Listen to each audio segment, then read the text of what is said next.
হঠাৎ সামনে গিয়ে মায়ের চরণ ছুঁয়ে দেব।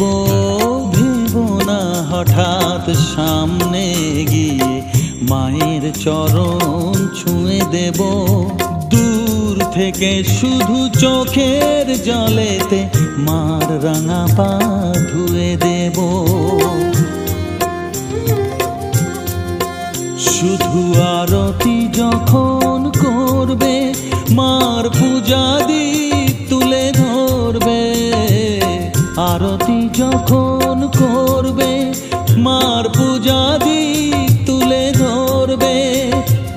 আমাকে দেখতে দিও মায়ের একটু হাসি, মায়ের